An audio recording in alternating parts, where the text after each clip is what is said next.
मैंने अपनी जिंदगी में दीन की किताबें मदरसे के उलमा से पढ़ी हैं, गो के मदरसे में दाखिल होकर पढ़ने का मौका नहीं मिला। अब उसकी लंबी तफसील है। बचपन में मुझे भाई ने मदरसे में हिफ्ज के लिए दाखिल करवाया, तो मैंने पहले 6 पारे मदरसे में 2 महीने के अंदर हिफ्ज कर लिए। ज़हीन था, शौक भी था। कारी साहब मेरे ऊपर बड़े मेहरबान थे, तो गर्मी की 2 महीने की छुट्टियों में मैंने 6 पारे याद कर लिए। जब छुट्टियां खत्म हुई तो भाई ने कहा कि स्कूल चलो। मैंने जिद की कि नहीं, मैं तो मदरसे में पढ़ूंगा। उसने कहा नहीं, स्कूल पढ़ना छोड़ना नहीं है।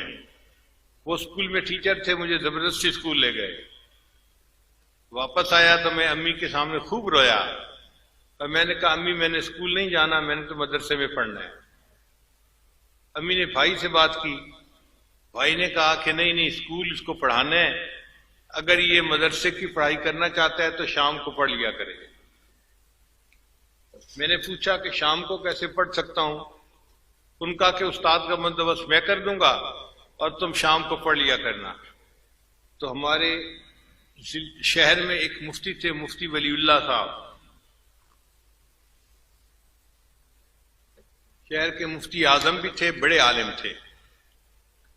उनके दोस्त थे। उन्होंने उनको कहा कि मेरे भाई ने किताबें पढ़नी है, आप शाम को पढ़ा दिया करें। तो मुफ्ती साहब ने कहा ठीक है, मेरे पास आ जाया करे, मैं 2-3 घंटे दे के पढ़ा दिया करूंगा। तो उन्होंने मुझे फारसी पंदनामा से किताबें पढ़ानी शुरू कर दी। फिर माला बुद्धा मैंने उन्होंने किताब पढ़ाई, फिर गुलिस्तां बोस्तां पढ़ाई, फिर उन्होंने सर्फ और नहव की किताबें पढ़ानी शुरू की। शरह में आता आमिल तक मैंने सारी किताबें उन मुफ्ती साहब से पढ़ी। इतने में मेरा दाखिला अब आगे हो गया। जब मैं यूनिवर्सिटी में पहुंचा, यूनिवर्सिटी लाहौर में, तो दिल बड़ा परेशान था कि मेरी किताबों का सिलसिला क्या बनेगा। तो दाखिला मिलने के बाद हमने यूनिवर्सिटी के गिर्द थोड़ा राउंड लगाया कि करीब में कोई मदरसा है। तो एक मदरसा ज़ियाउल उलूम के नाम से बेगमपुरा मोहल्ले में था। ये बेगमपुरा मोहल्ला बिल्कुल यूनिवर्सिटी की दीवार के साथ है। उसके जो मोहतरम थे वो चित्राल के आलिम थे। मैं उनके पास गया और मैंने उन्हें कहा जी कि मैं यूनिवर्सिटी का तालिब इल्म हूं, लेकिन मेरे दिल में इल्म हासिल करने का शौक भी है। आप अपने असातिज़ा से बता दें कि मैं शाम को आ जाया करूंगा और ये हजरात मुझे किताबें पढ़ा दिया करें। वो बड़े खुश हो गए कि यूनिवर्सिटी में इंजीनियर बनने वाला तालिब इल्म पढ़ने के लिए मदरसे में आएगा। उन्होंने बड़ी शफकत की। चुनाचे उनके मुफ्ती हजरात और दूसरे उस्ताद हजरात ने मुझे किताबें सबकन पढ़ानी शुरू कर दी। ये किताबें मैंने उनसे पढ़ी और पढ़ता रहा। इसी दौरान मेरे शेख थे सैयद ज़वार हुसैन शाह रहमतुल्लाह अलैह, कराची में थे। उनसे मैंने पूछा कि अगर मुझे कोई मसला पूछना हो तो किन से पूछना पड़ेगा। उन्होंने मुझे फरमाया कि जामिया अशरफिया में एक मुफ्ती साहब हैं, उनका नाम है मुफ्ती जमील अहमद थानवी रहमतुल्लाह अलैह, आप उनके पास चले जाया करें।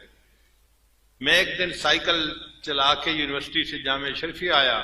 उस वक्त बिल्कुल पतला दुबला लड़का सा लगता था। तो मैं मुफ्ती साहब के पास गया। मुफ्ती साहब जरा मसरूफ थे, मुझे देख के कहने लगे कैसे आए हो? मैंने कहा जी मुझे मेरे शेख ने हुक्म दिया है, तो मैं अपने मसाइल पूछने के लिए आपसे आया हूं। जो पूछना है काम की बात पूछो, मेरे वक्त जाया मत करो। तो मैं थोड़ा हैरान तो हुआ कि इसका मतलब है मुफ्ती साहब बहुत सख्त आदमी है, तबीयत के आदमी है, बड़ा नज़्म ज़ब्त है, तो यहां पर टाइम ज्यादा नहीं मिलना। फिर मैंने उनसे बैठ के बात की।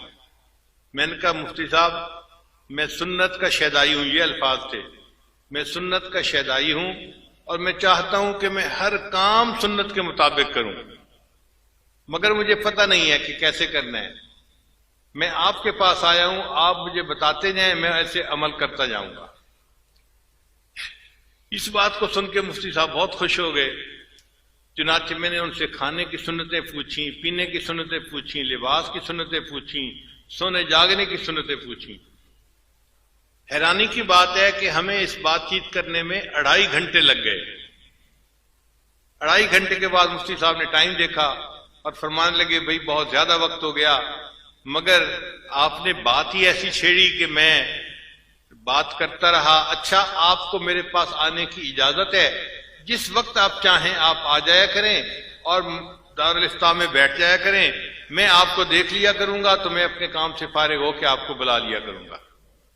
चुनाचे उसके बाद मैं मुफ्ती साहब के पास जाता था और नमाज के बारे में, वुजू के बारे में, तहारत के बारे में जो मसाइल होते थे मैं हजरत मुफ्ती साहब से पूछता था। हजरत मुफ्ती साहब ने मेरे अंदर उलमाए देवबंद की मोहब्बत भरी और मुझे देवबंद उलमा का शहदा बना दिया।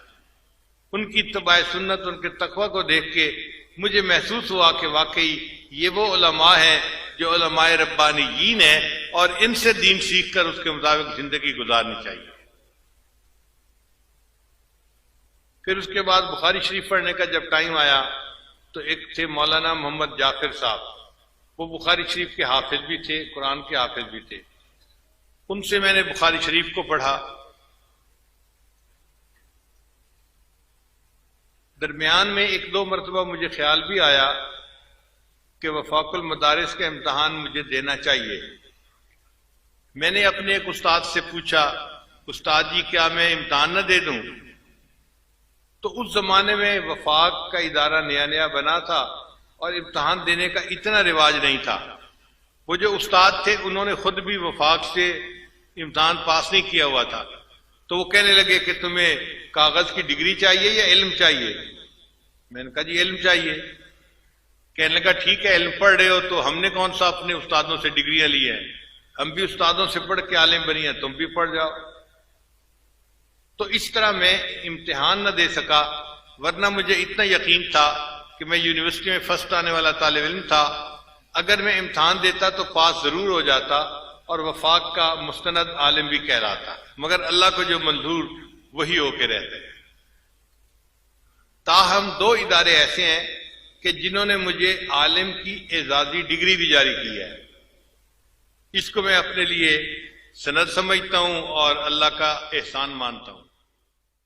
एक